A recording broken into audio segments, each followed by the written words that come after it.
Howdy, it's Karl with Joyful Casa with another What the Health herbal presentation. Today's presentation is on fennel, also known as Feniculum vulgare, the common fennel. It's a flowering plant in the species of, flowering plant species of the family Apiaceae. If you were to take a family photo of the Apiaceae flowering plants, you would find anise, caraway, carrots, celery, coriander, a lot of sea plants, parsnip, fennel, and hemlock. Yes, hemlock, the black sheep of the Apiaceae family, extremely poisonous or toxic or whatever you want to call it. In fact, fennel and hemlock get mistaken out in the wild for each other constantly. Really awkward moment, like, hey, I thought you were fennel. Like, no, you're dead. But if you do find yourself in that life or death situation where you have to properly identify fennel from hemlock, pro tip: hemlock smells musty. Don't eat that one. So where can you find fennel? Fennel is indigenous to the Mediterranean. Likes to grow in dry soils near coastal waters and riverbanks. doTERRA sources their fennel from Egypt, which is pretty Mediterranean-y. The world champion at fennel production is India, at 580,000 metric tons. If you need to convert that to imperial, just knock off 200 pounds per ton is. Fennel can be found pretty much everywhere, on every continent. It's actually considered an invasive weed in Australia. So there you go. The English word for fennel comes from the Latin word feniculum, which means small hay. But the Romans, or the Latin language speakers, had a different word for the plant that we know as fennel. They called it ferula. But if you were to look up ferula today, you'll actually find a reference to a genus for a completely different but yet related plant. Not confusing at all. You might need to replay that a couple of times to get all of the relationship diagram. The Greeks actually left all the F's out of the fennel, and they just called it marathon. And if that sounds familiar, like if you've ever ran anything that was about 26 miles and ran a marathon, now you know why. Well, no, now you know where the name comes from. If you remember a little bit of your world history, the Battle of Marathon in the wars between the Greek and the Persians was 26 miles northeast of Athens. And it was called Marathon because it had fennel in it. There you go. Now, there's all sorts of fun stories and superstitions around fennel. The old pagan Anglo-Saxons believed fennel had fertility-boosting powers. Farmers would rub fennel on their plowshares, their plows, to fertilize, I guess, the ground as they were doing the plow thing.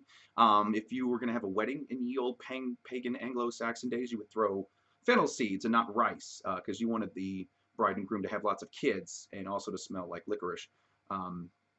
Fennel was also put around the doorways and stuck in keyholes to keep away evil spirits and ghosts, kind of like, I guess, garlic for vampires. I don't know why fennel would keep out spirits and ghosts. Maybe fertility being like a life-giving seed would keep away the undead, or maybe ghosts just hate licorice. I don't know. With regard to taste and cooking, fennel's unique flavoring is actually shared with anise and star anise, due to all three of these plants containing the aromatic compound anethol.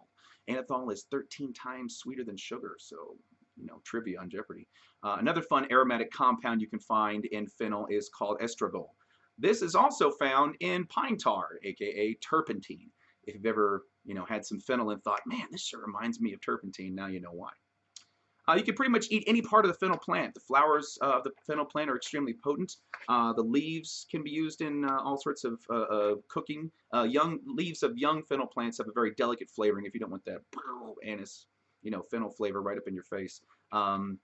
You can use the seeds, dried up older seeds for spice, or young, fresh green seeds for just straight up adding to a cooking type dish. And the bulb can straight up just be eaten raw if you just want to take a bite of fennel, not hemlock, fennel.